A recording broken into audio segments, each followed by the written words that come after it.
Olá, meus queridos amigos da Sociedade Espírita Estrada de Damasco e Brasil afora, mundo afora, todos que poderão acessar o nosso canal, né? Nossa página do Facebook quando voltar, porque hoje a gente ficou com essa dificuldade, né, de acessar as redes sociais e aos pouquinhos as pessoas estão recebendo aí suas mensagens, o nosso link, né? Dificultou um pouquinho, mas a gente conseguiu chegar, né? Então, nós receberemos hoje, para fazer a dinamização do nosso estudo, a nossa amiga Eliane Dantas, amiga do coração, que veio falar hoje para a gente do Evangelho segundo o Espiritismo, capítulo 20, Os Trabalhadores da Última Hora. Os itens de 1 a 3. Né? Então, estejamos todos atentos, participando, né, Eliane? Porque ela sempre pede a nossa colaboração e a gente não vai deixá-la sozinha nessa, né? Até porque o nosso estudo, perdão, o nosso estudo é compartilhado, é de interação, tá? Então, vamos iniciar com a nossa harmonização, né? Aliás, vai fazer a nossa prece inicial, né, Ana Cristina, para a gente poder começar nosso estudo da noite. Sejam todos muito bem-vindos. Boa noite a todos. Vamos elevar os nossos pensamentos para que possamos, nessa noite, com o aprendizado que a nossa amiga vai trazer para o nosso estudo, que ele possa ser parte dos nossos desenvolvimento como pessoas, nosso desenvolvimento moral como trabalhadores da última hora. Que todos possamos juntos, mesmo que a distância que nesse momento temos, mas que possamos, sim, desempenhar o nosso trabalho da melhor forma possível. Nosso trabalho de amor, de caridade, de fé, de força e resiliência. Muito obrigado, Senhor, por essa oportunidade de estarmos aqui para todos aprendermos um pouco mais através desse estudo que será feito por nossa amiga Eliane. Obrigado e que assim seja, Senhor. Graças a Deus. Vamos lá, amiga? Agora é com você. Boa noite a todos. Como a Jaque falou, hoje vamos estudar o capítulo 20, Trabalhadores da Última Hora, itens 1, 2 e 3, e espero que sejam momentos de valiosas reflexões. E para isso eu conto com vocês. Pode colocar, por favor, o primeiro slide, que é a página. Eu quis deixar para que lêssemos a página agora, porque ela nos fala muito sobre o tema da noite de hoje. Do livro da Esperança, Emmanuel, tempo de hoje. Andai enquanto tendes luz, Jesus. Isso está em João, capítulo 12, versículo 35. Chamado a prestar contas do seu mandato terreno, o espírito se apercebe da continuidade da tarefa interrompida, mas sempre retomada. Ele vê, sente que apanhou de passagem o pensamento dos que o precederam. Entra de novo na liça, amadurecido pela experiência, para avançar mais. Hoje é o tema fundamental nas proposições do tempo. Ontem, retaguarda. Amanhã, porvir. Hoje, no entanto, é a oportunidade adequada. Desculpe, deixa eu mudar aqui. Sou muito boa. Mudei aqui a localização. Hoje, no entanto, é a oportunidade adequada a corrigir falhas havidas e executar o serviço à frente. Dia de começar experiências que nos melhorem ou reajustem. De consultar essa ou aquela página edificante que nos iluminem a rota. De escrever a mensagem ao coração amigo que nos aguarda a palavra a fim de reconfortar-se ou assumir uma decisão. De promover o encontro que nos valorize as esperanças. De estender as mãos aos que nos fizeram adversários ou de orar por eles, se a consciência não nos permite ainda a reaproximação? Quantas mágoas se converteram em crimes por não havermos dado um minuto de amor para extinguir o braseiro do ódio? Quantos pequeninos ressentimentos se transfiguraram em separações seculares nos domínios da reencarnação por não termos tido coragem de exercer... Pode isso, eu não estou conseguindo ler mais. Exercer a humildade por meia hora. Exercer a humildade por meia hora. Essa última frase não estava dando para ver. Analisa a planta que se elevou aos poucos dias em que estiveste ausente. Reflete no prato que se corrompeu durante os momentos breves em que distanciaste da mesa. Tudo se transforma no tempo. No trecho de instantes, deslocam-se mundos, proliferam micróbios. O tempo, como a luz solar, é concedido a nós todos em parcelas iguais. As obras é que diferem dentro dele por partirem de nós. Observa o tempo que se chama hoje. Relaciona os recursos de que dispões, olhos que veem, ouvidos que escutam, verbo claro, braços e pernas úteis sob o controle do cérebro livre. Ninguém te impede fazer do tempo consolação e tranquilidade, exemplo digno e conhecimento superior. O próprio Jesus atribuía tamanha importância ao tempo que não esqueceu de glorificar a última hora dos ceareiros da verdade que se decidem a trabalhar. Aproveita o dia corrente e faze algo melhor. Hoje consegues agir e pensar, comandar e seguir sem obstáculos. Vale-te assim do momento que passa e toma a iniciativa do bem, porque o tempo é concessão do Senhor e amanhã a bondade do Senhor poderá modificar-te o caminho ou renovar-te os programas.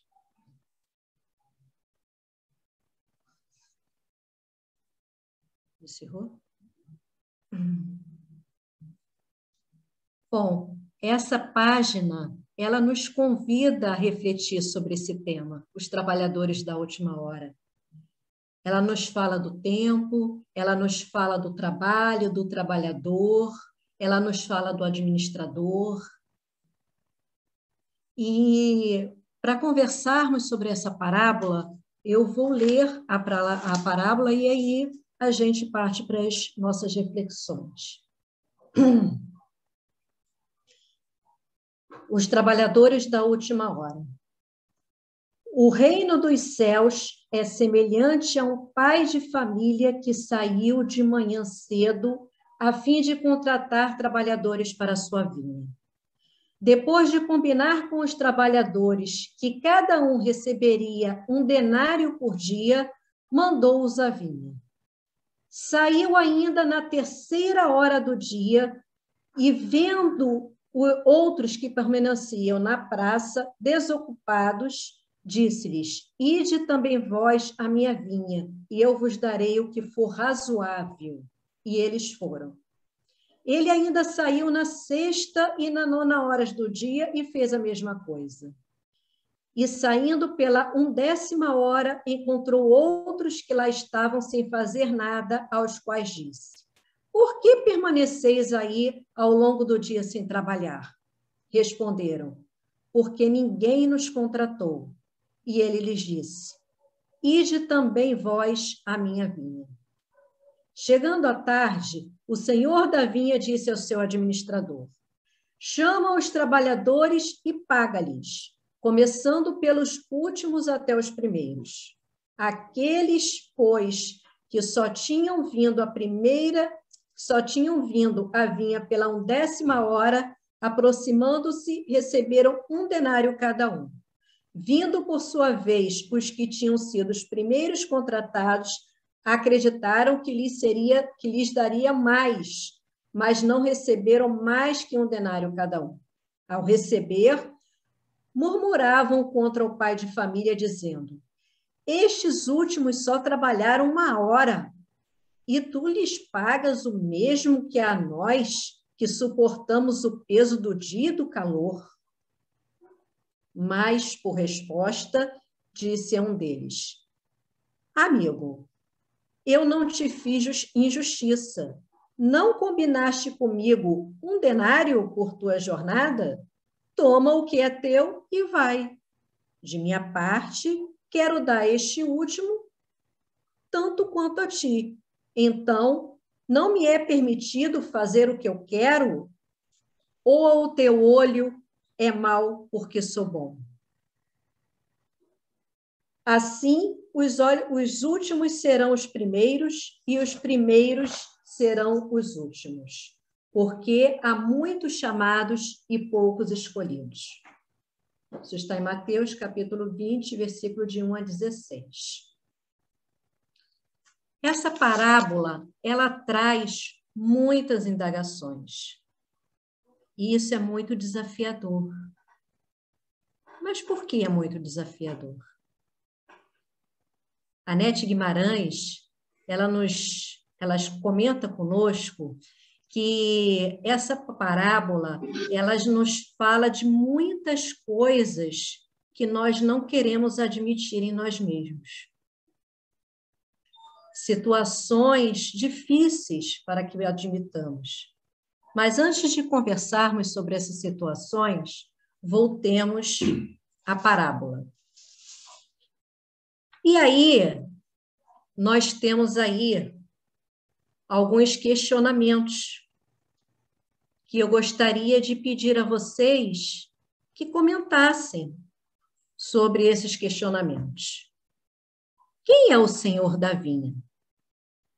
O administrador, a vinha, o trabalhador, o trabalho, as horas. Alguém gostaria de comentar o que lhe parece ser? Qual é a analogia de uma ou de alguma dessas indagações? Penso que o senhor da vinha seria o criador, né? Deus. A analogia seria Exato. com o proprietário, né? O criador de todas as coisas. Exatamente. E o administrador? Vou deixar para outro. Quem vocês acham que seria o administrador da vinha?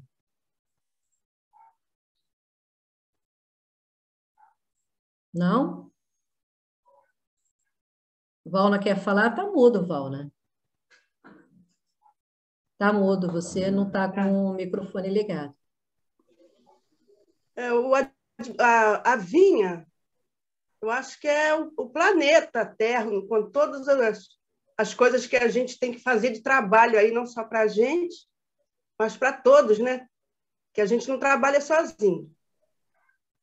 O administrador talvez seja o nosso anjo da guarda, os nossos benfeitores que fazem tudo para a gente sair bem nessa vinha, né? Os trabalhadores somos nós. O trabalho é aquilo que eu acho que temos que fazer, para todos, não só para a gente. Agora, o administrador, que eu acho que é o nosso anjo da guarda,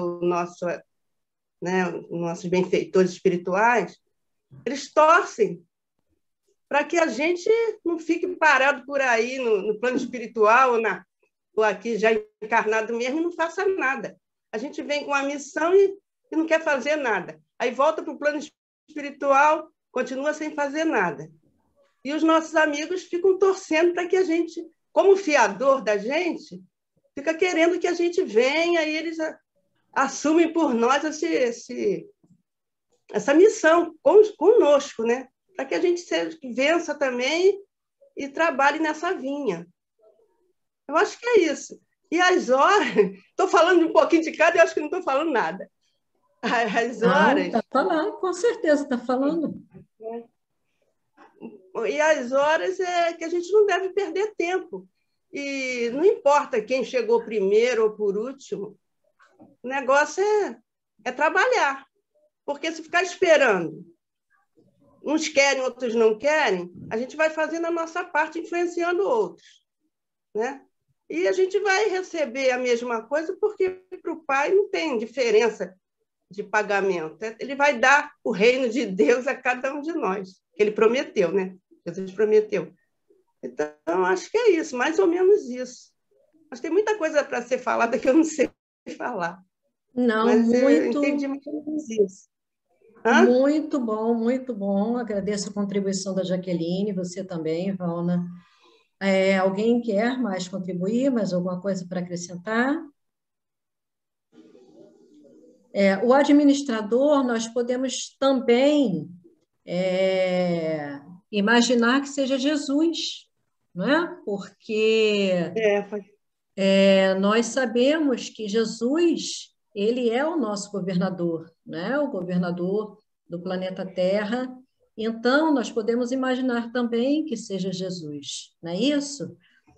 A vinha, como você muito bem colocou, a vinha nós podemos considerar como sendo o planeta Terra, podemos considerar como sendo todo o universo, os demais planetas, todos são vinhas, né? E nós podemos ainda pensar que a vinha somos nós mesmos, porque, como diz aquela frase, o maior trabalho é o trabalho que fazemos em nós mesmos. Então, a gente pode ter, assim, uma visão muito ampliada com relação a esses questionamentos. O trabalhador, como você muito bem falou, somos nós. O trabalho é o trabalho no bem, o trabalho a que Jesus nos convida para que a gente conquiste o reino dos céus, né? O reino de Deus. Para esse trabalho para que sejamos os trabalhadores da última hora, esse trabalho precisa ser desinteressado, esse trabalho precisa ser verdadeiro, né? Precisa ser alegre, vivenciado com alegria, com verdade, com desinteresse. E as horas? As horas nós podemos considerar como as várias etapas que vivenciamos, inclusive as várias reencarnações, desde o alvorecer, né, dos tempos até o momento atual. Se alguém quiser acrescentar alguma coisa com relação a essas reflexões que nós trouxemos até aqui. Eu quero. Marcelo? Eu acho interessante o comentário aqui do trabalho, porque ele pode se dividir em 3 partes.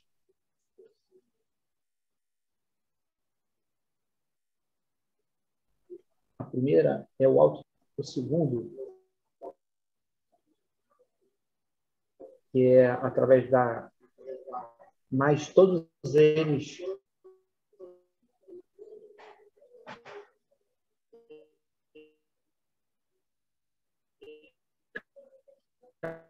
caminham para a melhoria do mundo geral. Então, acho que tem esses 2 trabalhos.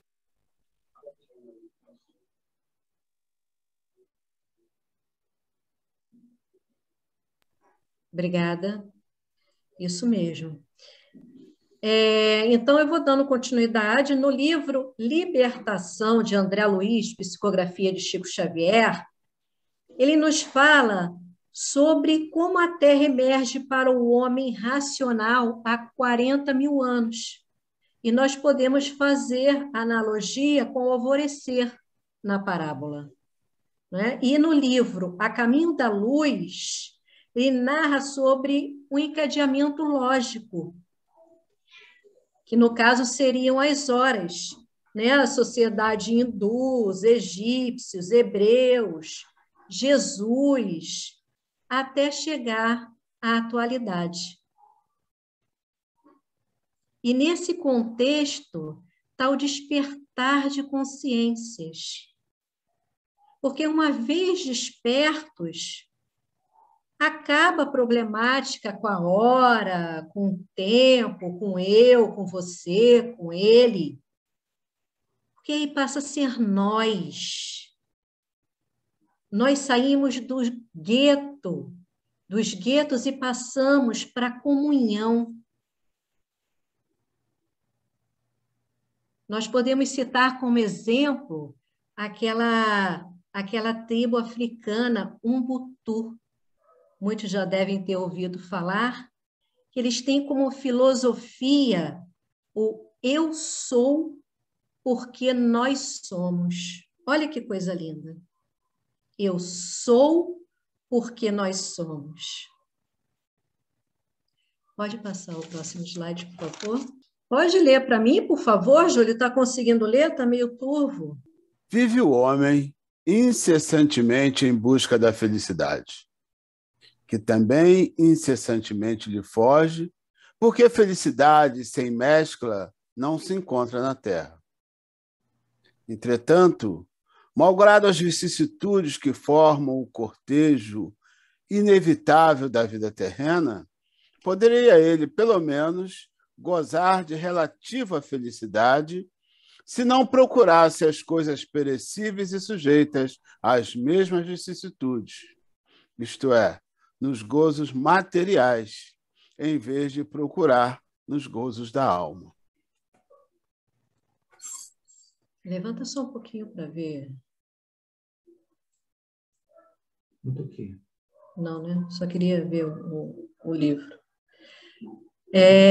Exatamente. E aí nos fala, né, sobre o pagamento, que não estava ali nos questionamentos, mas deveria estar. Sobre o pagamento.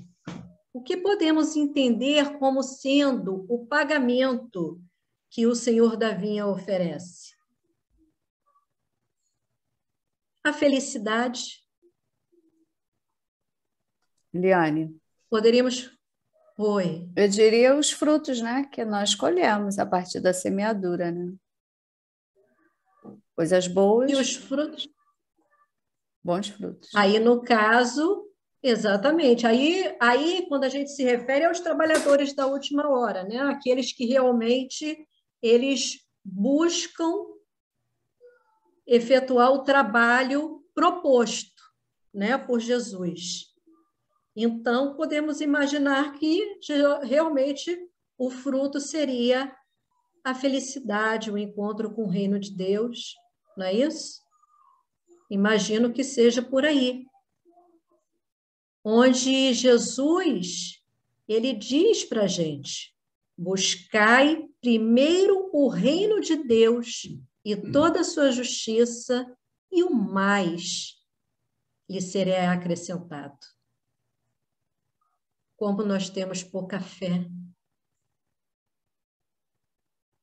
A gente está muito mais preocupado ainda com as coisas terrenas, com os gozos materiais, como fala, né? Aí. Pode passar, por favor. Júlio quer contribuir, Eliane. Ele levantou a mão. Por favor. Eliane, tem uma questão interessante que eu sempre coloco, quando se fala dessa felicidade que a gente procura sempre de forma equivocada, como foi colocada agora por Kardec no Evangelho segundo o Espiritismo, nós precisamos dar um desconto para nós, né? Porque nós estamos na matéria, nós sofremos a influência da matéria, de forma que eu não quero usar a palavra, não quero dizer que é natural, mas é uma tendência nossa, por conta da influência da matéria, por conta de ainda sermos muito mais pelo ter do que pelo ser, buscar a felicidade nas coisas materiais, né? Principalmente como o dinheiro é alguma coisa que a gente precisa para quase tudo, para a nossa sobrevivência, até porque o produto do nosso trabalho, né, a contrapartida do nosso trabalho, ela geralmente é feita com dinheiro, trabalho para a manutenção do corpo, para a manutenção da família. Então, a gente acaba substituindo, buscando mais ter do que ser, equivocadamente. E aí a gente só vai ter essa noção, a noção de que estamos no caminho errado, quando conhecemos a doutrina espírita. Eu não me lembro. Você trouxe uma passagem evangélica interessante: buscai primeiramente o reino de Deus e a sua justiça, e tudo mais lhe será acrescentado, mas ninguém bate isso, né, enfatiza isso como uma condição sine qua non para a nossa vida.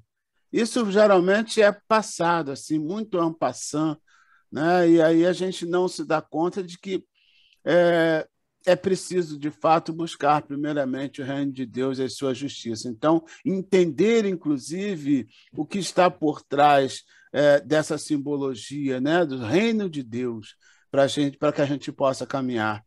Então, eu falava há 2 segundas-feiras atrás o quanto nós somos privilegiados enquanto espíritas, o quanto nós somos privilegiados por termos essas informações. E aí a grande questão que eu coloquei lá na segunda-feira passada: mas o que nós estamos fazendo com essas informações? Né? É a grande reflexão. Tenho dito para não roubar a sua cena. Não, muito, muito boas suas colocações. Realmente, o que nós estamos fazendo tem que ser a reflexão nossa de cada dia, né? O que nós estamos fazendo com as informações. E isso vai nos colocar no grau dos trabalhadores de última hora, ou não, dependendo do que estamos fazendo com essas informações, né? Essa imagem, eu gostaria que vocês prestassem bastante atenção nessa imagem. E aí, eu gostaria de saber de vocês o que vocês conseguem observar nessa imagem. Alguém gostaria de colocar o que consegue observar dentro daquilo que nós conversamos até agora? Ou acrescentar alguma outra coisa? Júlio, depois eu vou falar. Deixa eu ver se tem mais alguém. Por favor. Tem uma passagem evangélica que eu até trabalhei, mas eu não me lembro mais exatamente qual é o título. Mas a gente percebe aí aquela... Você mandou, né, a gente fazer uma análise do que... Quando eu era criança, na escola tinha muito isso, né? O que você vê na figura? O que a figura está te dizendo? Jesus disse que nenhuma ovelha do seu rebanho se perderia. E nós estamos vendo aí representações de todas as raças da terra, né? Então, eu vejo assim, um só rebanho para um só pastor, é o que me vem, né? Nenhuma ovelha do meu rebanho se perderá. O caminho pelas margens para chegar a essa felicidade que nós estamos falando, eu vejo por aí, para dar uma contribuição. Eu vejo, além da mesma observação que o Júlio fez, né, dos povos diferentes, mas todos governados por Jesus, né? Todo o planeta Terra, no caso, governado por Jesus. Ele é o que toca o barco aí. Exatamente, né? É Jesus nos convocando para o trabalho na vinha, independente de raça, de credo, de cor, em comunhão para realizar esse trabalho. E a gente pode observar aí que estão todos no mesmo momento. Não, tem alguns mais à frente, outros mais atrás, outros mais para o finalzinho. Não é isso? Então, aí nós podemos também observar uma questão de respeito ao tempo de cada um. Poderíamos analisar dessa forma também. Como o Júlio estava falando, que nós ainda vivemos muito, né, na matéria, porque estamos aqui, mas precisamos lembrar de que se nós temos a oportunidade dos ensinamentos, é porque temos também a condição de cumpri-los. Isso só depende de nós, né? E as coisas materiais, elas nos são realmente necessárias para a nossa vivência, e a gente pode sempre tentar aprender a cada dia, separar o supérfluo do necessário. São exercícios que só dependem da nossa vontade. Porque o conhecimento, como o Júlio bem abordou, esse, graças a Deus, nós temos. Alguém acrescenta mais alguma coisa? Eu gostaria mais um pedacinho. Me chama muita atenção aí, porque nós temos todos os povos da Terra representados aí, né? Nessa imagem. E aí, consequentemente, nós teremos todas as religiões representadas nessa imagem. E aí reforça para mim a ideia de um só rebanho para um só pastor. Aí alguém fala, Patrícia, né? Unificação. Patrícia, unificação. Um só rebanho para um só pastor. E tem uma outra coisa que eu acho muito interessante nesse nosso estudo. Nós somos hoje, falam muito isso, né? Aqueles que falam a respeito, falam da nossa doutrina, que nós estaremos nesse patamar de trabalhar, os chamados. Como é que fala?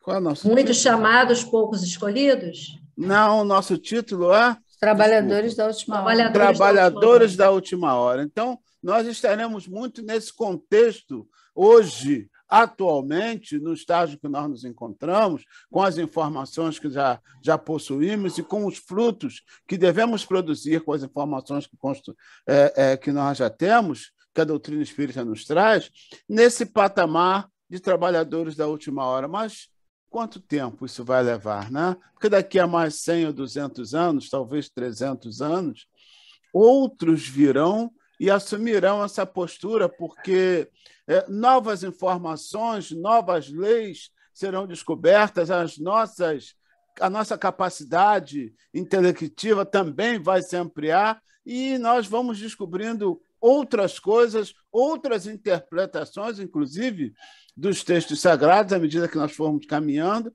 e aí surgirão, certamente, deixaremos de ser, melhor dizendo, esses trabalhadores da última hora. Seremos os trabalhadores, quem sabe, sendo os beneficiários, digamos assim, das informações que a doutrina nos traz, de repente, os trabalhadores da primeira hora, né? Hoje, da última hora, mas lá daqui a uns 300, 400 anos, da primeira hora. Por que não? O que vocês acham disso? Com certeza, até porque nós sabemos da reencarnação. Então, nós fomos os trabalhadores lá de trás que nos precederam, estamos aqui agora e vamos retornar. Então, nós estamos, na realidade, em todas as horas, em todas as fases, e vamos amadurecendo. né? À medida que vamos evoluindo, que vamos progredindo. Então, muito boa a sua colocação. Obrigada, Júlio.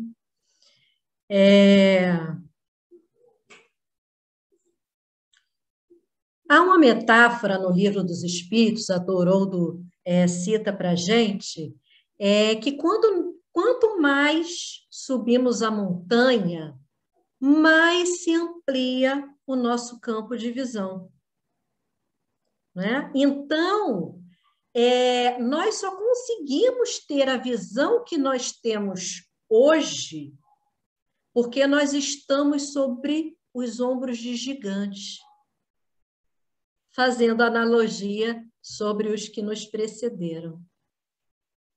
Eu achei muito bacana. E Kardec, ele solicita que verifiquemos também a parábola do festim de bodas, no capítulo 18, onde compara o reino dos céus a um rei que enviou servos para convidarem pessoas para as bodas de seu filho. E os servos saíram a chamar primeiramente aqueles que achavam que estavam mais preparados. E estes se recusaram a comparecer. E, dando continuidade, o rei pediu aos servos que chamassem, então, a todos. E saíram, assim, os servos a convidarem todos, chamarem todos, bons, maus. E, chegando lá às bodas, o rei, ele fez, então, a separação de acordo com as vestes, né? Que a gente pode trazer a analogia, que são aqueles que estão prontos a permanecer na vinha, e os que não estão são convidados a se retirar para outros locais. E aí,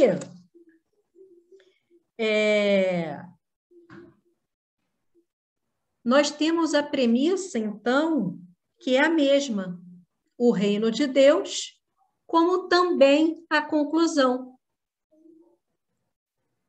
que muitos serão chamados e poucos escolhidos. A premissa e a conclusão são as mesmas. Então, ele solicita que a gente faça essa comparação. Os escolhidos, naturalmente, são os que já tomaram consciência do verdadeiro trabalho proposto por Jesus e realizam de forma alegre, verdadeira, como nós já citamos aqui.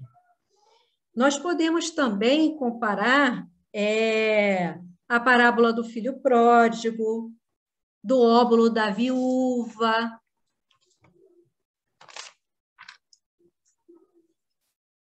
No livro Boa Nova, capítulo 3, Humberto de Campos, lá tem um diálogo entre o sacerdote e Jesus. O sacerdote pergunta a Jesus: Galileu, o que fazes na cidade? E Jesus responde: passo buscando a fundação do reino de Deus. E o que pensas tu que seja isso? Pergunta o sacerdote com ironia. Este reino é a obra divina no coração dos homens, esclarece Jesus. Então, as parábolas, vistas sobre diversas facetas, sobre diferentes ângulos, elas nos trazem as mesmas informações, o mesmo conteúdo. Então, Kardec pede para que a gente faça essas comparações, né? Porque nós vamos ver isso sob diferentes ângulos com relação às parábolas. Então, ele nos convida, através dessas parábolas, Jesus nos convida a que a gente busque nos conscientizarmos através do autoburilamento. É o que nós conversamos sobre a vinha também sermos nós. Porque, como o próprio André Luiz diz, o maior vencedor é o que vence a si mesmo. Então, o maior trabalho é o que nós fazemos em nós mesmos. Pode passar, por favor.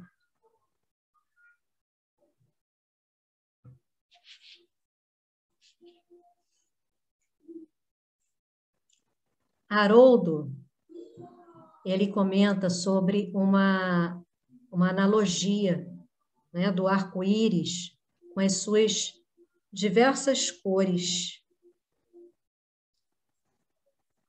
e uma única luz iluminando o arco-íris,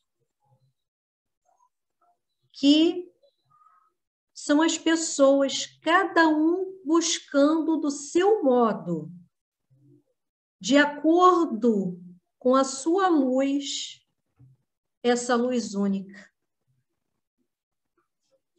Somos nós aí, diferentes, porém, buscando uma única luz.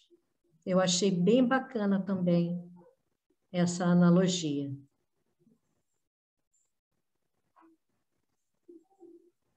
Quando Jesus diz que o Pai contratou os trabalhadores que somos nós, cada um em uma hora, foi em respeito ao tempo de cada um.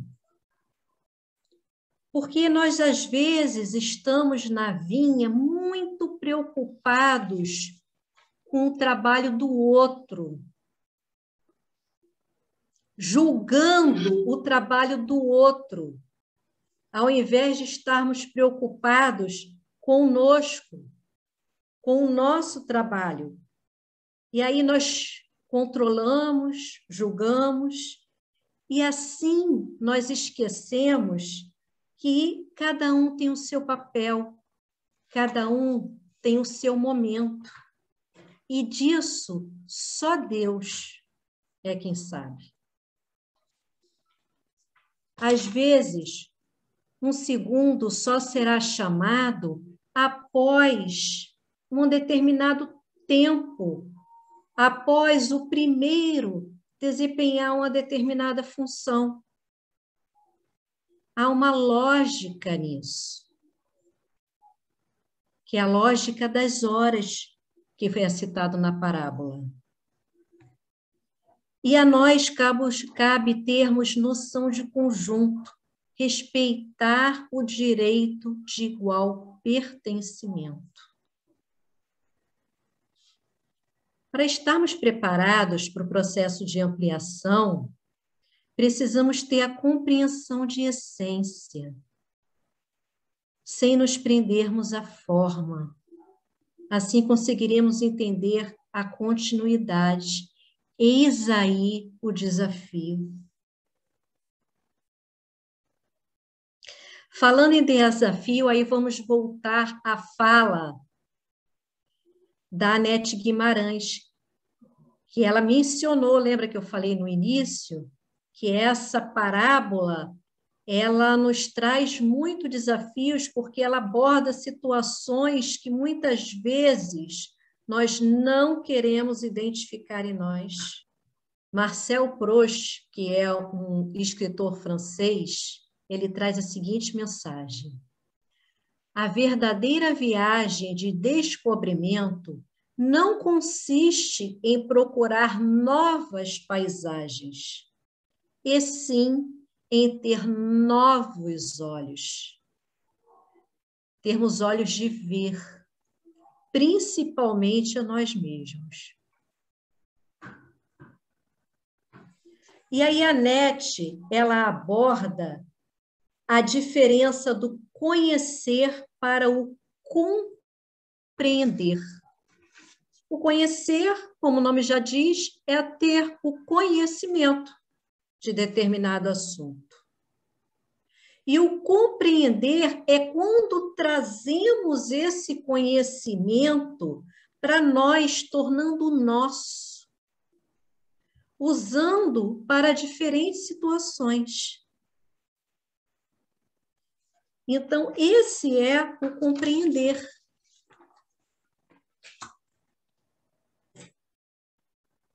Aí, uma pergunta, né? No caso, na realidade, alguns questionamentos que eu gostaria que nós pudéssemos refletir e que vocês pudessem também compartilhar, comentar. O porquê eu me sentiria mal se um empregador pagasse alguém o mesmo valor que me pagou, sendo que trabalhou menos hora? Por que eu me sinto mal com isso? Por que eu me sinto mal se eu comprar um carro lindo, com aquele cheirinho de novo, e aí eu estou radiante com essa aquisição, até eu descobrir que o meu vizinho comprou um carro melhor pelo mesmo preço. O que acontece com a minha alegria pela aquisição daquele carro? E por que isso acontece conosco? Alguém quer contribuir?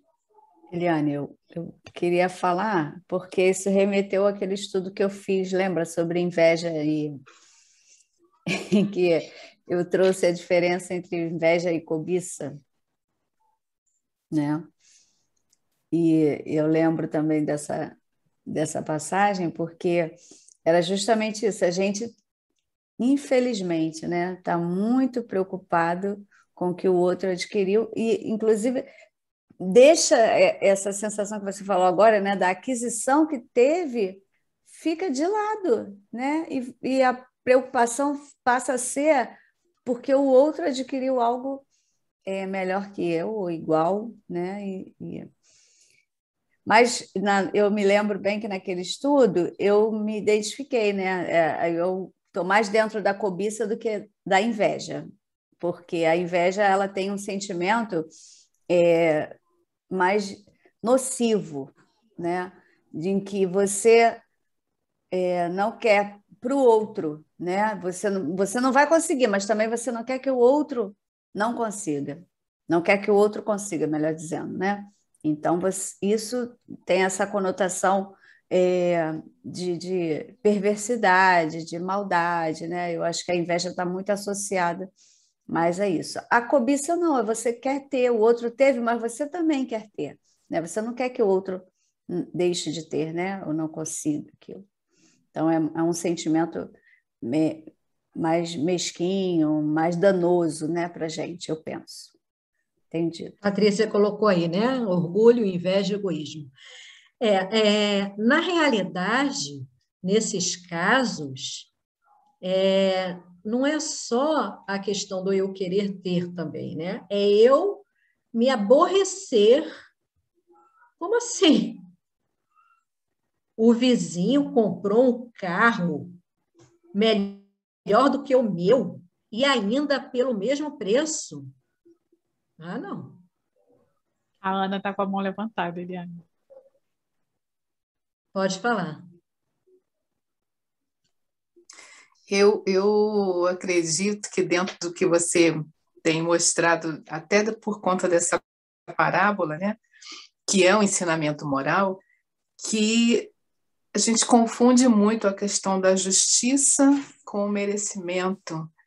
Isso é uma injustiça, ele conseguir e eu não, ou o que eu consegui, eu acabei utilizando o mesmo valor, porque você coloca a comparação que é o mesmo valor, né, dos dois carros, só que do outro é melhor, porque a gente está sempre olhando do outro, né? A gente deixa de olhar ter o que nós merecemos ter ou o que nós fizemos por merecer, fruto do nosso trabalho, e fazemos não sabemos diferenciar de justiça, de merecimento, ou de empenho, ou de trabalho. Eu acho que está muito dentro dessa questão, em relacionada a essa parábola. Muito bom. É isso mesmo, porque assim, se eu estava tão feliz com a minha aquisição, por que eu tenho que me preocupar com o carro do vizinho, por quanto ele adquiriu, se é melhor do que o meu ou não? Não seria eu estar feliz com o que eu adquiri, independente do outro? Ou se eu estou trabalhando e eu tenho o meu salário que eu aceitei, que eu fiquei feliz quando eu comecei a trabalhar, por que eu tenho que me preocupar com o que o outro está ganhando? Se está trabalhando mais, se está trabalhando menos, eu não fiquei feliz ao ser contratada? Eu não concordei com o salário? Então, a NET mostra para a gente, como foi citado, que isso é muito desafiador, porque isso remete, sim, à inveja. Não é? Só que existem diferentes graus de inveja. Porque a inveja, quando a gente permite que ela se enraize, ela vai criando aquela situação de agressividade. Agressividade para com o outro. Que muitas vezes não nos fez nada. Mas eu já não consigo mais estar feliz com as minhas realizações, porque eu estou visando a realização do outro, preocupada com a realização do outro. E a NET mostra para a gente, né?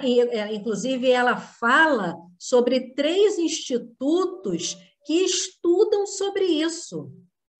E esses institutos, eles chegaram à conclusão, né, que a dor e a inveja, eles estão localizados no mesmo espaço ali no cérebro, na mesma região. Então, quanto maior a inveja, maior a dor. E aí isso vai chegando a uma extensão que, na realidade, eles chegaram à conclusão de que é uma doença porque ela pode levar, inclusive, à depressão.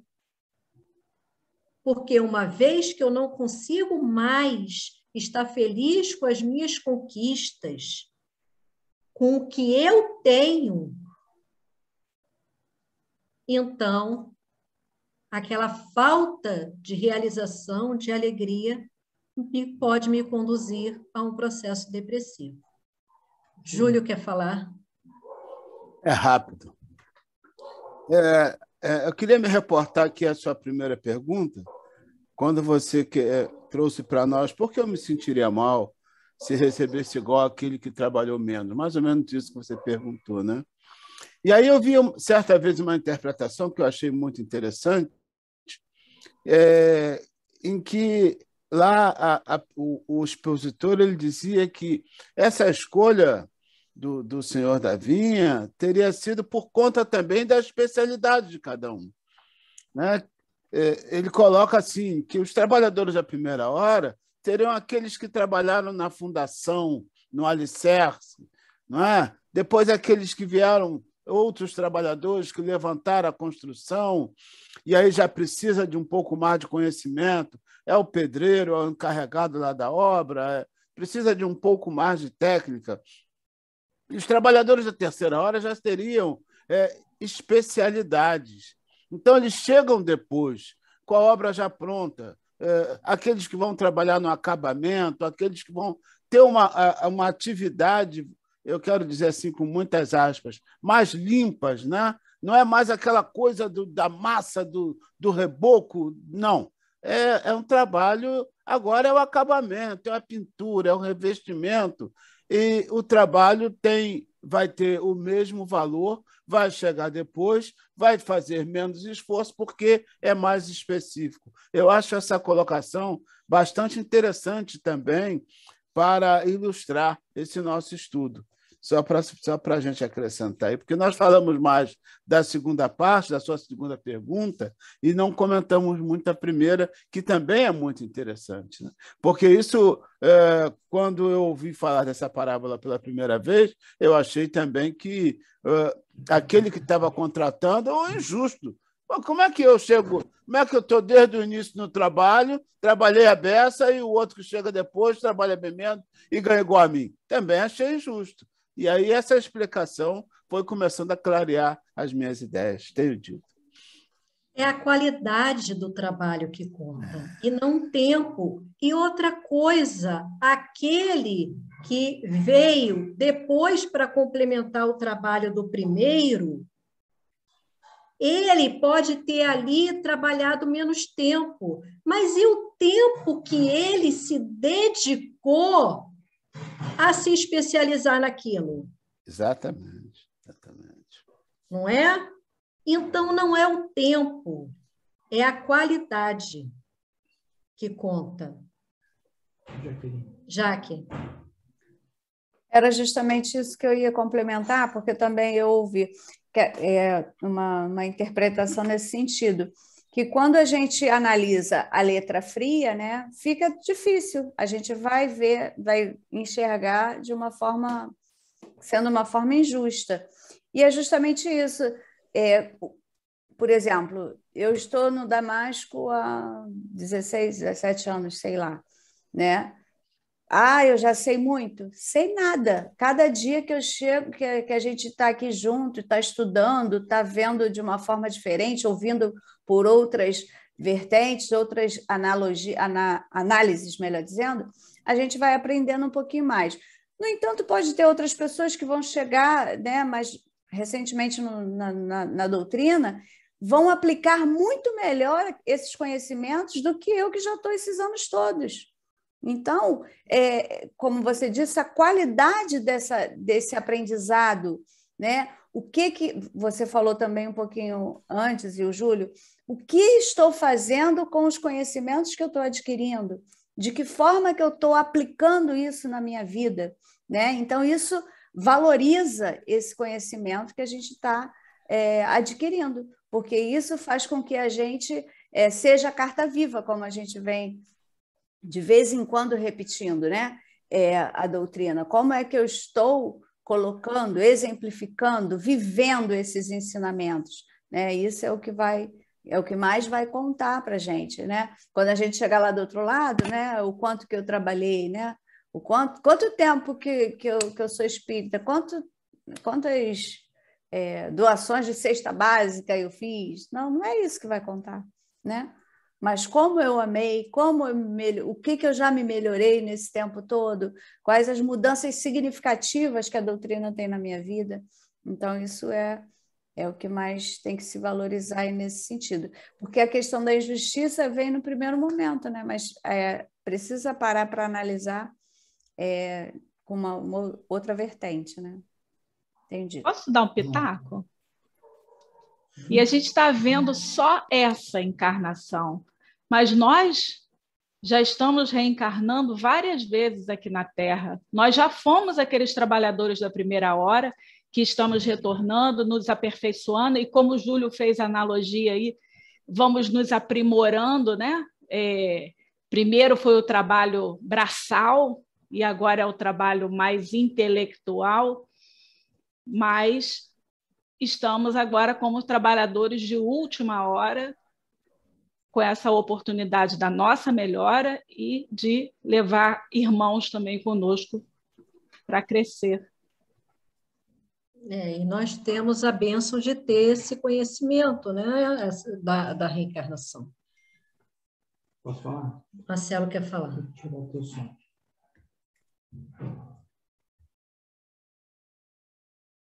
Eu, recentemente...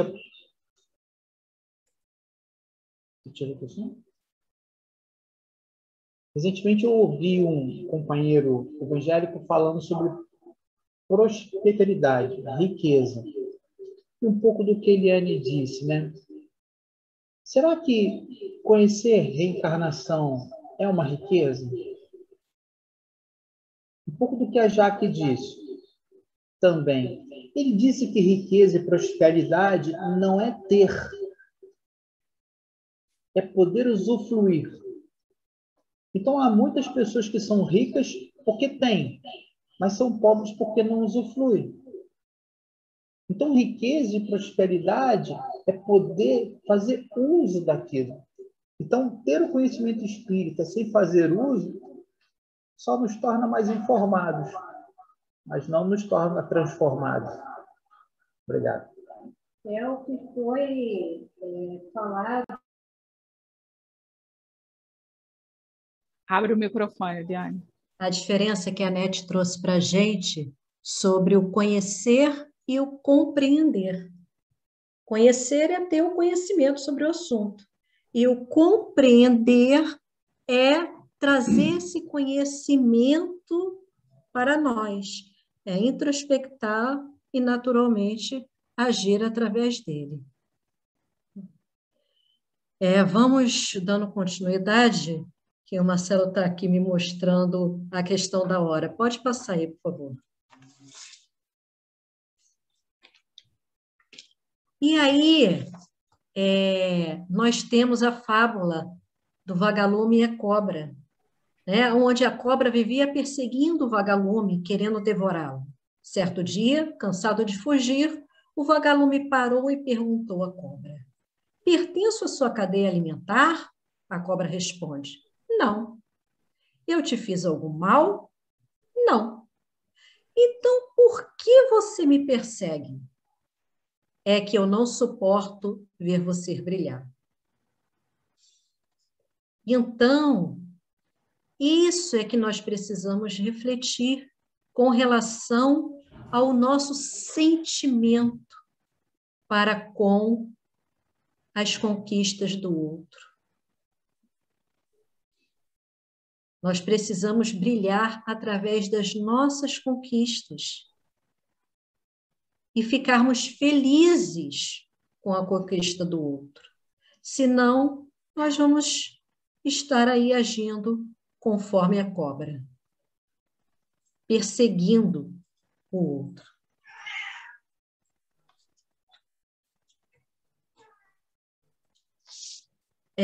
Dando continuidade ainda com a Anete, ela traz isso para nós espíritas,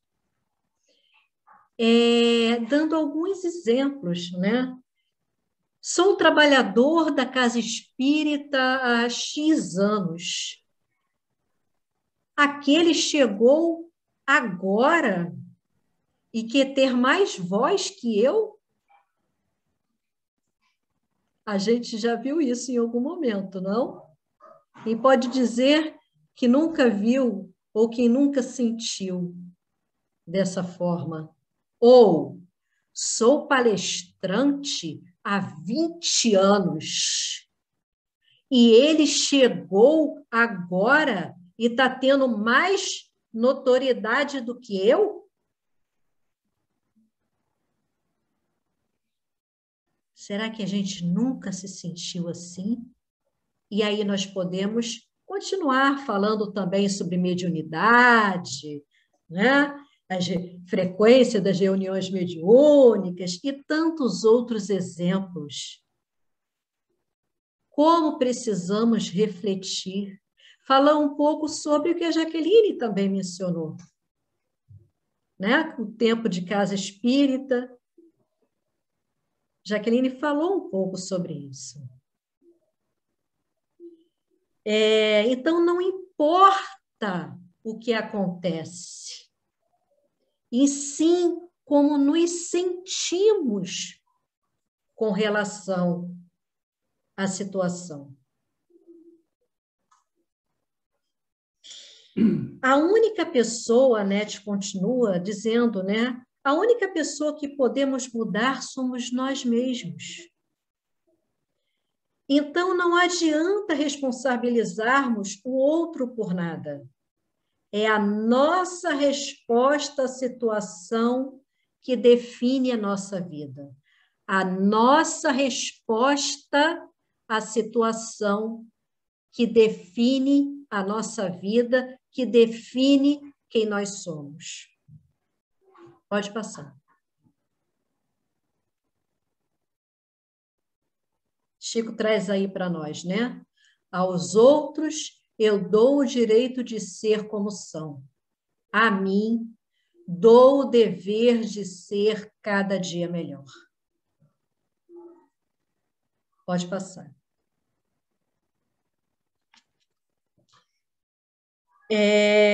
Arthur Valladares, ele também traz para a gente, né, que se o trabalhador estiver motivado pelo seu progresso e pelo progresso geral, ele não está preocupado com o trabalho, com a remuneração do outro, como nós já comentamos. Ao contrário, estará feliz pela oportunidade que o outro também está tendo. Isso é que nos define como trabalhadores da última hora. É a partir daí que a gente precisa refletir se estamos sendo os trabalhadores da última hora, como estamos nos sentindo. Por isso, a reflexão do porquê estamos trabalhando. Seja aonde for, é fundamental essa reflexão. Por que estamos trabalhando? O que nos move? É a vontade de servir? A vontade de contribuir? É isso verdadeiramente que nos move?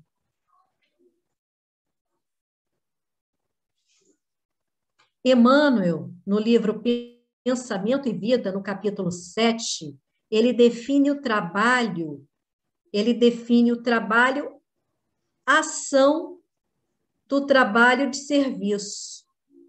Ou seja, a ação é muito voltado ainda para as expectativas com relação a pagamento, reconhecimento. Pode até chegar a ter resultados positivos com relação ao meio, mas o indivíduo não se transforma muito. E o serviço? É onde o indivíduo agrega qualidade. E não só quantidade, que realmente ele se doa, transformando não só o meio, como a si mesmo. É essa a diferença do trabalho-ação para o trabalho-serviço. Realiza o trabalho com alegria, paciência, espírito de cooperação, como uma nota harmônica nesse concerto do universo. Então, essa é a diferença que Emmanuel traz para a gente do trabalho-ação para o trabalho-serviço. Qual é o nosso trabalho? Como é o nosso trabalho? É ação ou serviço? Pode. E Cora Coralina, ela completa esse pensamento. Mesmo quando tudo parece desabar, cabe a mim decidir entre rir ou chorar, ir ou ficar, desistir ou lutar, porque descobri no caminho incerto da vida que o mais importante é o decidir. então só cabe realmente a nós decidir, ter vontade de sermos os trabalhadores das últimas horas. Que o nosso trabalho não seja apenas o trabalho da ação, e sim o trabalho do serviço. Trazendo a parábola para a nossa época, para a época da modernidade, que é uma época de muito movimento, de muita ação, agenda cheia, pouco tempo para convivência, há uma frase de Sócrates muitíssimo interessante. Pode colocar, por favor. Volta um pouco. É porque estava fora da ordem. Isso. Toma cuidado com o vazio de uma vida ocupada demais. Tome cuidado com o vazio de uma vida ocupada demais. Olha que frase para a nossa reflexão.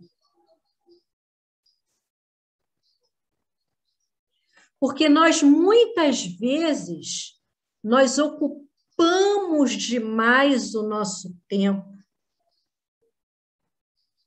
Mas a gente tem que se preocupar se nós ocupamos demais o nosso tempo para que nós não lembramos do que realmente nós somos, da nossa essência. Não pensarmos em nós como seres aí trabalhadores dessa última hora. Então, Sócrates, ele nos convida para essa reflexão. Será que ocupamos tanto a nossa vida para não termos que lidar com as nossas emoções, fugindo de nós mesmos? E aí, trazendo para esse momento, né, que nós estamos vivenciando, dessa pandemia, onde nós tivemos que parar e aí reclamamos que estamos entediados, estamos ansiosos. Será que nós estamos aproveitando esse tempo para voltarmos para dentro de nós? Estabelecermos a harmonia em família? Enxergarmos o outro? Consumirmos menos? Cuidarmos melhor da nossa saúde? Colocarmos em prática algumas das palavras que estão aí em voga, estão na moda, mas que muitas vezes pouco vivenciamos, que é resiliência, empatia, gratidão. É chegada a hora de refletirmos sobre a construção do nosso tempo. Jesus nos convida a isso. E só cabe a nós termos vontade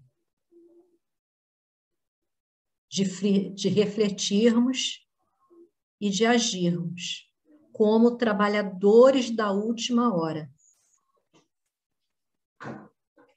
Eu quero agradecer muito a oportunidade.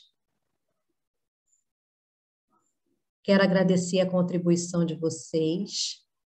E, para finalizar, como oração, vamos colocar no dia de hoje, que é comemorado o dia de São Francisco, Francisco de Assis, vamos colocar a oração que ele nos trouxe.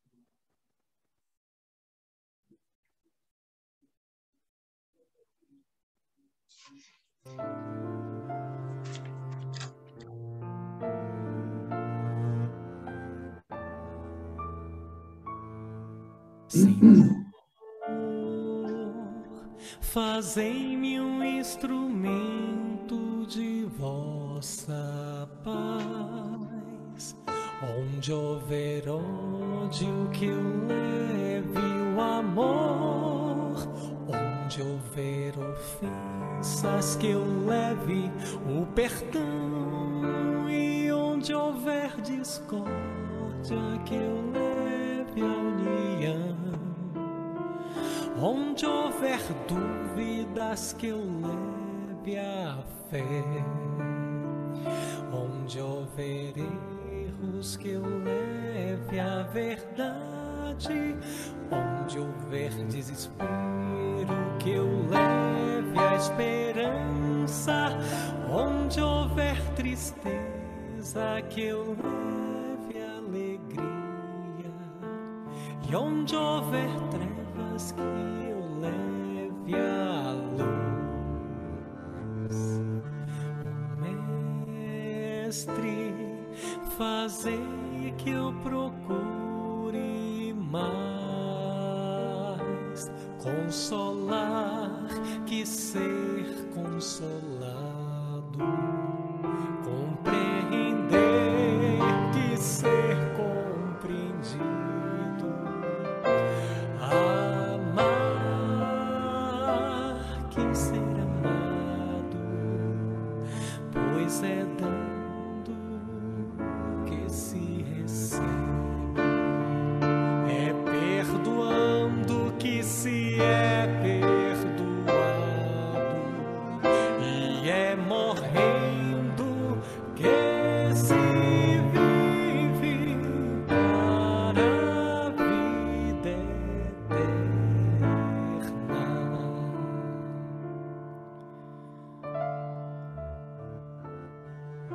Ó Mestre,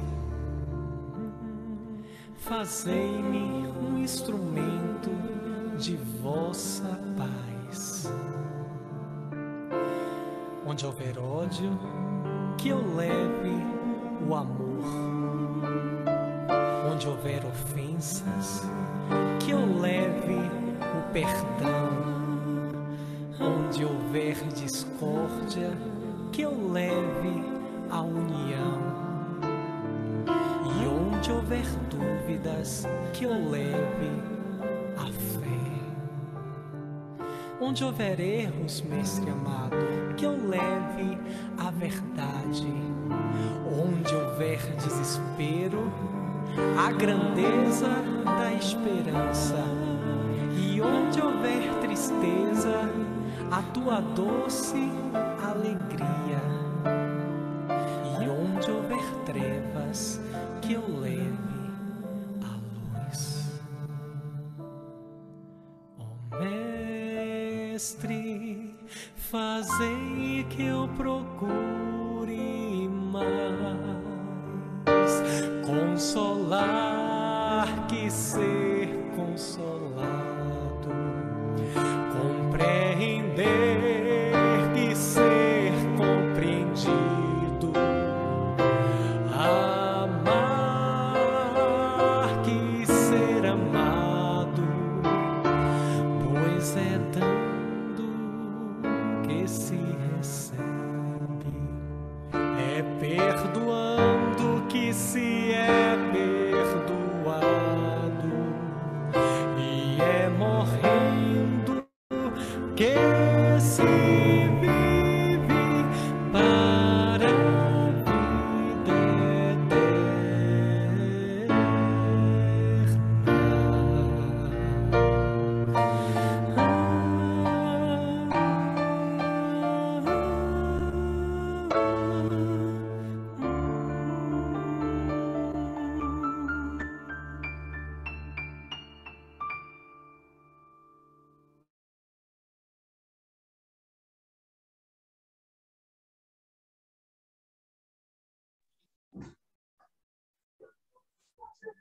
Exemplo de trabalhador de última hora.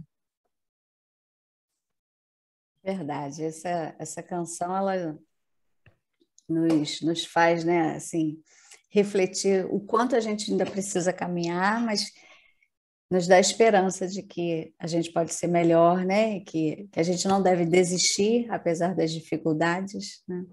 São muitos ensinamentos nessa canção. Amiga, muito obrigada pela sua contribuição dessa noite, né? E por ter aceitado esse desafio, né? Porque acho que quando a gente traz o estudo, quem primeiro aprende somos nós, né? É sempre enriquecedor para nós. Muito obrigada por esse momento. E aí eu quero fazer a divulgação, né, do nosso próximo encontro de segunda-feira que vem, né? Porque quarta-feira a gente ainda vai estar aqui no formato virtual, mas na próxima segunda nós faremos aí uma modificação no formato, né, do nosso estudo. Nós estaremos de forma virtual, porém trabalhando diretamente de lá do salão da nossa casa, da nossa Sociedade Espírita Estrada de Damasco. Nós vamos atender aos dois públicos, aquele que quer ficar no conforto da sua casa, assistir, participar do Zoom, né, nesse formato virtual que a gente vem fazendo há quase 2 anos, né? E estaremos também de volta, né, o nosso encontro presencial, que muitas pessoas estão sentindo falta, já não conseguem mais participar dos nossos estudos. Então, para atender a todos os públicos, nós estaremos da forma híbrida, como a gente chama, quer dizer, nos 2 formatos. Estaremos lá presencialmente, né, e todos que quiserem ficar na sua casa poderão participar também, ou assistir ao vivo, ou posteriormente, como vai ficar gravado no nosso canal do YouTube, né? Todos podem acessar depois. Então, mas para quem quer assistir presencialmente, tem que prestar atenção no telefone para o agendamento. Esse telefone vai ser divulgado assim que for preparado o cartaz, vai junto com o link do Zoom, o número desse telefone para o agendamento. Né? Eu só não vou colocar antes para que as pessoas não confundam, acharem que já é quarta-feira agora. Então, depois do nosso encontro de quarta, eu já vou divulgar o telefone para que quem quiser ir lá no Damasco na segunda-feira, fazer o seu agendamento. Por que isso? Porque nós vamos ter um número limitado de lugares, né? O nosso salão comporta em torno de 100 pessoas. Mas nesse momento que ainda estamos nos cuidando por conta da pandemia, para cumprir o protocolo, nós reduziremos a frequência no nosso salão, né? Então, teremos essa limitação ainda de lugar, só para a gente poder iniciar, vamos retomando aos poucos, com todos os cuidados que serão necessários ainda nesse momento. Então, fiquem ligados na divulgação do nosso próximo estudo de segunda-feira, tá bom? E quarta-feira a gente está aqui. Agradeço a presença de todos que estiveram conosco até agora e quarta-feira a gente se encontra novamente nesse formato virtual. Fiquem com Deus. Até lá.